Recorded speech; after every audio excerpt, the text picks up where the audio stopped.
নমস্কার, আমি বাবলি আর আপনারা দেখছেন বঙ্গবাবলি ইউটিউব চ্যানেল। আপনাদের সকলকে বঙ্গবাবলি ইউটিউব চ্যানেলে স্বাগত। চলে এসেছে আজকে নতুন ভিডিও নিয়ে। আজকের ভিডিও আইসিডিএস কেন্দ্রিক এবং আজকে কথা বলবো স্মার্ট অঙ্গনারী নিয়ে।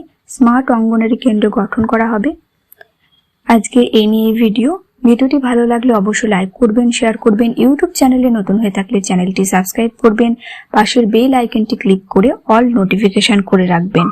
তাহলে যখনই নতুন নতুন ভিডিও আপলোড করব আপনাদের কাছে নোটিফিকেশন চলে যাবে। চলুন আজকের ভিডিও। অঙ্গনারী শব্দটি প্রায়শই ন্যূনতম সুযোগ সুবিধা সহ একটি জনাকীর্ণ স্কুল ভবনের চিত্র তুলে ধরে, যেখানে শিশুরা এক ঘরে খায় এবং পড়াশোনা করে। যাই হোক, এই ধরনের ছবিগুলি শীঘ্রই ভালো ডিজাইন করা ভবনগুলি দ্বারা প্রতিস্থাপিত হবে, যা একটি গ্রামীণ এলাকায় একটি নার্সারি স্কুলের আধুনিক ধারণাকে অন্তর্ভুক্ত করে, যা স্মার্ট অঙ্গনারীকে অন্তর্ভুক্ত করে। কেরালার এর্নাকুলামে 4টি স্মার্ট অঙ্গনারী তৈরি করা হচ্ছে এবং আরও অনেকগুলি স্মার্ট বিভাগে উন্নত করা হচ্ছে। জেলায় মোট 2858টি অঙ্গনারী রয়েছে। এর মধ্যে অনেকেই ভাড়া করা বিল্ডিংয়ে কাজ করছে এবং শিশুদের সার্বিক বিকাশের জন্য প্রয়োজনীয় পর্যাপ্ত সুবিধার অভাব রয়েছে। মহিলা ও শিশু উন্নয়ন অধিদপ্তর, পঞ্চায়েত এবং পৌরসভার মতো স্থানীয় সরকার সংস্থাগুলিকে তাদের এলাকার অঙ্গনারীগুলিকে স্মার্ট অঙ্গনারীতে রূপান্তরিত করতে সহায়তা করার উদ্যোগ শুরু করেছে। এটি বলেছেন ডব্লিউসিডির একজন কর্মকর্তা। তিনি বলেন, পঞ্চায়েত এবং রাজ্য সরকারের যৌথ প্রচেষ্টায় কেরালার এর্নাকুলাম জেলায় 4টি স্মার্ট অঙ্গনওয়াড়ি তৈরি করা হচ্ছে। এই স্মার্ট অঙ্গনওয়াড়িগুলির নকশাগুলি তিরুবনন্তপুরমের কলেজ অব আর্কিটেকচার দ্বারা তৈরি করা হয়েছে। এখনো পর্যন্ত 6টি নকশা অনুমোদন করা হয়েছে বলেন কর্মকর্তারা। অঙ্গনওয়াড়িগুলি ভৌগোলিক অবস্থানের সাথে মানানসই করে ডিজাইন করা হয়েছে এবং নকশাগুলি জমির প্রাপ্যতা বিবেচনায় নেয় তিনি বলেন। একটি বিল্ডিং এর জন্য একটি নকশা রয়েছে যা 10 সেন্টে নির্মিত হতে পারে। একইভাবে 7.5 সেন্ট, 5 সেন্ট এবং 3 সেন্ট ঢালু এবং এমনকি 1.25 সেন্টের জন্য ডিজাইন রয়েছে তিনি বলেছেন।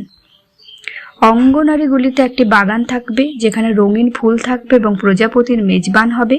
পাশাপাশি উজ্জ্বল রঙের আসবাবপত্র আকর্ষণীয় ছবি দিয়ে আটকানো থাকবে, যা একটি শিশুবান্ধব পরিবেশ তৈরি করবে।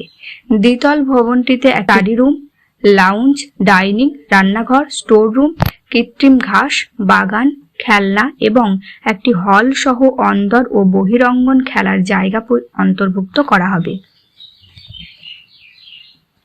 আধিকারিক স্বীকার করেছেন যে জেলার সমস্ত অঙ্গনওয়াড়িগুলির জন্য স্মার্ট বিল্ডিং তৈরি করা সম্ভব নয়। জমির প্রাপ্যতা একটি বড় সমস্যা। যাই হোক, ডব্লিউসিডির এবং সংশ্লিষ্ট পঞ্চায়েতগুলি ভাড়া করা সুবিধাগুলিতে কাজ করা স্থানান্তরিত করার জন্য অঙ্গনওয়াড়ি নির্মাণের জন্য জমি চিহ্নিত করার চেষ্টা করছে, আধিকারিক বলছেন।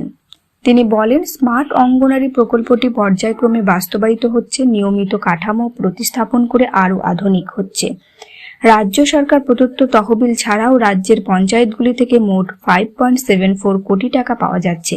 তিনি বলেছেন, সম্প্রতি ভাজাকুলাম ব্লক পঞ্চায়েতের 32টি অঙ্গনারীকে স্মার্ট বিভাগে উন্নত করা হয়েছে।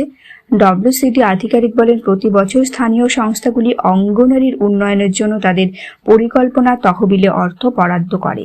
তারা এই জন্য প্রস্তাব জমা দেয়। তিনি বলেন, অঙ্গনারীগুলি যখন স্মার্ট রুটে চলছে, সেখানে গত বছরের তুলনায় এই শিক্ষাবর্ষে নতুন ছাত্রছাত্রীদের যোগদানের সংখ্যা কমে গেছে। 22-23 শিক্ষাবর্ষে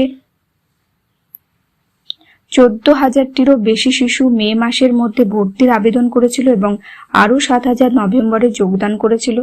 এই বছর প্রায় 13,000 মে মাসে যোগদান করেছে। আমরা নভেম্বরে ভালো সংখ্যক ভর্তির আশা করছি, ইন্টিগ্রেটেড চাইল্ড ডেভেলপমেন্ট সার্ভিসেসের একজন কর্মকর্তা বলেছেন। তাহলে কেরালায় স্মার্ট অঙ্গনারী কেন্দ্র গঠন করা হচ্ছে শিশুদের বেশি করে অঙ্গনারী কেন্দ্রমুখী করার জন্য, তাদেরকে স্মার্ট ক্লাসরুম দেওয়ার জন্য এবং সেখানে রঙিন ছবি থাকবে, যেখানে একটি ডাইনিং রুম থাকবে, স্টোর রুম থাকবে, খেলার মাঠ হবে, একটি হল রুম হবে যেখানে শিশুরা খেলতে পারবে এবং সমস্ত সুযোগ সুবিধা দেওয়া হবে। তাহলে এই স্মার্ট অঙ্গনারী কেন্দ্রগুলো আস্তে আস্তে অন্যান্য সমস্ত রাজ্যে তৈরি হবে। এই ছিল আজকের ভিডিওটি ভালো লাগলে অবশ্যই লাইক করবেন, শেয়ার করবেন। ইউটিউব চ্যানেলে নতুন হয়ে থাকলে চ্যানেলটি সাবস্ক্রাইব করবেন।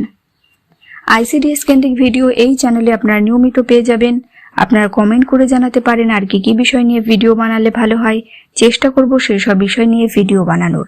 আজকের ভিডিও এখানে শেষ করলাম। সকলে ভালো থাকুন, সুস্থ থাকুন।